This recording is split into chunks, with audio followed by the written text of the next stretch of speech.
क्योंकि गंगा कोई नदी नहीं है, आस्था की अविरल तरल धारा है गंगा। विश्वासों की वाहिनी, संस्कृति की सरिता है गंगा। और इस स्थान पर, इस प्रयागों के राज में श्वेत रंगा गंगा का संगम होता है अपनी दो बहनों श्यामल वर्ण यमुना और अदृश्य सरस्वती से। और इस विभिन्न संगम के कारण ही यह जगह इतनी महत्वपूर्ण हो जाती है। गंगा के उद्गम के बारे में जो पौराणिक कथा प्रचलित है वो बड़ी ही रोचक और मनमोहक है। तो आइए क्यों न आज हम आपको गंगा उद्गम की कहानी सुनाए दिखाएं। रानी का राजा बलि पर करता था दम, पूरी पृथ्वी पर फैला था उसका ही आतंक।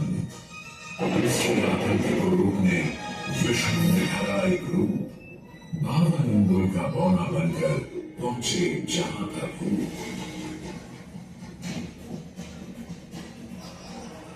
सारे दरबारी बौने ब्राह्मण पर हंसे, पर बलि ने जब उसे दान मांगने को कहा तो उसने कुटिया बनाने को केवल 3 पग भूमि मांगी। पर जब बौने ब्राह्मण ने भूमि नापनी शुरू की तो जैसे भूचाल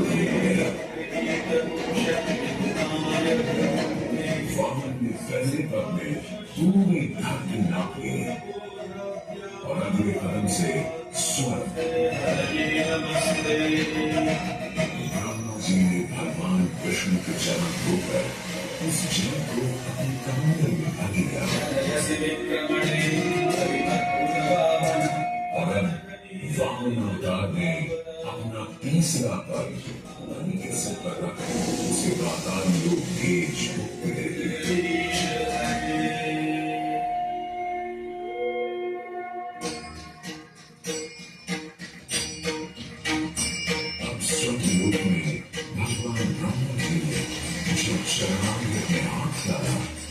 तो वहीं से निकल आई चंचल निर्मल धवल गंगा जी।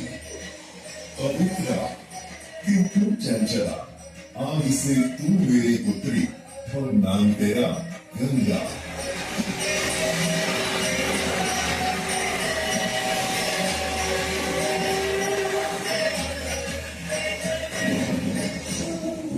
कुछ समय बाद सतयुग में इक्ष्वाकु कुल के सूर्यवंशी राजा सगर ने सारे संसार को जीतने के लिए एक अश्वमेध यज्ञ का संकल्प किया। सुने सुने सुने सब सुने, या जिन्हें पूजित धवल अश्व जहां नहीं जाएगा वो भूमि राजा सगर की मानी जाएगी। यदि किसी ने इस अश्व को रोका या पकड़ा तो उसे सगर के 60,001 पुत्रों और उनकी लक्षाधिक सेना का सामना करना पड़ेगा। सुने सुने सुने। सगर का अश्व अजेय अपराजेय बढ़ता जा रहा था और स्वर्ण रूप में बढ़ती जा रही थी। देवेंद्र इंद्र की दुर्गा डरकर वो अश्व को रोकने की युक्ति बनाने लगे। इंद्र ने राजा सगर के उस घोड़े को चुरा लिया और छल से महर्षि कपिल के आश्रम में बांध दिया। घोड़े को खोजते हुए राजा सगर के 60,000 पुत्र महर्षि कपिल के आश्रम में पहुंचे। वहां घोड़े को बंधा हुआ देख क्रोधित पुत्रों ने कपिल मुनि को घोड़ा चोर समझा और उन्हें अपशब्द कहने लगे। वाचाल कुमारों, यदि कपिल ऋषि ने खोली आंख तो तपस की युगाग्नि से जलकर तुम सब हो जाओगे राख।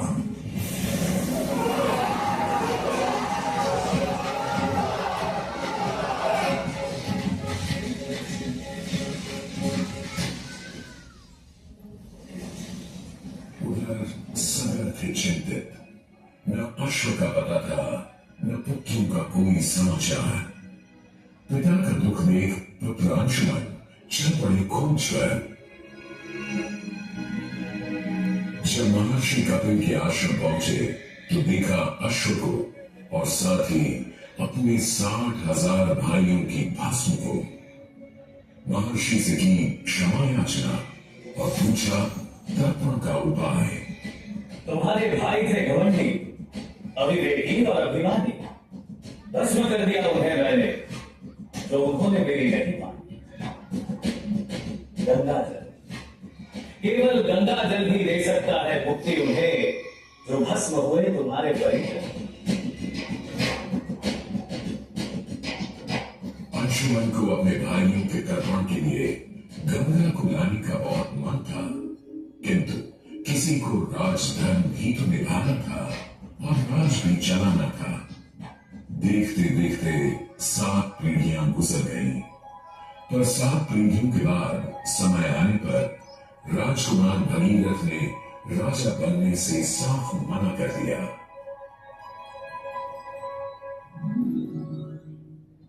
क्षमा कीजिए, क्या ये आवश्यक है कि राजा का बेटा ही राजा बने? मैं पहले तपस्या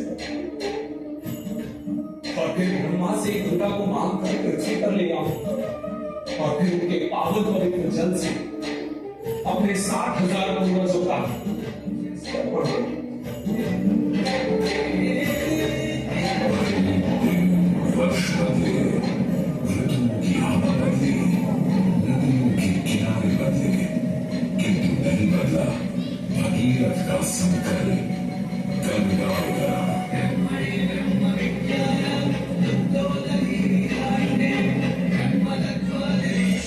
पुत्र भगीरथ, हम तुम्हारे तप से प्रसन्न हैं। बताओ क्या आशीर्वाद चाहिए? हे भगवान, मेरे पूर्वज के तर्पण के लिए मुझे आपकी पुत्री गंगा चाहिए। तथास्तु, किंतु यदि गंगा स्वर्ग से सीधे धरती पर गिरी तो पृथ्वी को चीरते हुए गंगा सीधे पाताल में पहुंच जाएगी। इसलिए तुम भगवान शिव शंकर को मनाओ, ताकि गंगा जब स्वर्ग से नीचे उतरे तो वो उसे अपनी जड़ा में थाम ले। अब भगीरथ ने एक अंगूठे पर खड़े होकर भगवान शंकर को मनाने के लिए शिव शंकर का जाप शुरू कर दिया।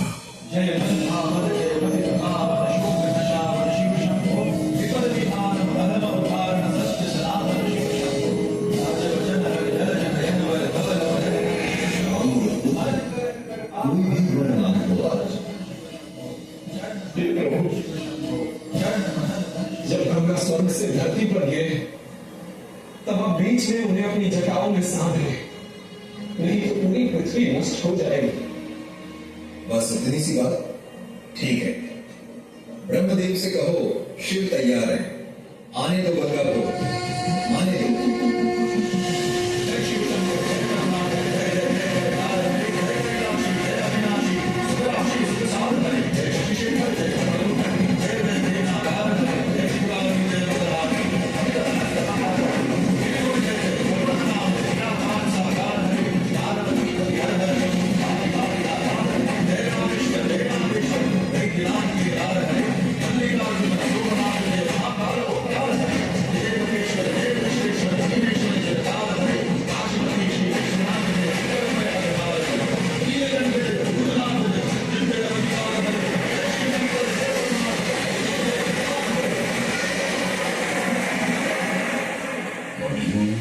गंगा ने भगीरथ के साथ गंगा सागर जाकर सगर के पुत्रों का उद्धार किया।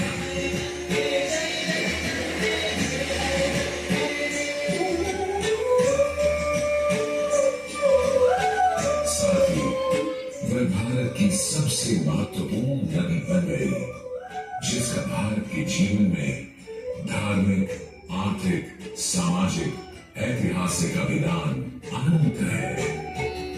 हे मानंदे, हे जगदम्बे, हे मानंदे। मोक्षदायिनी गंगा का यमुना और सरस्वती के साथ त्रिवेणी संगम मोक्ष का संगम है।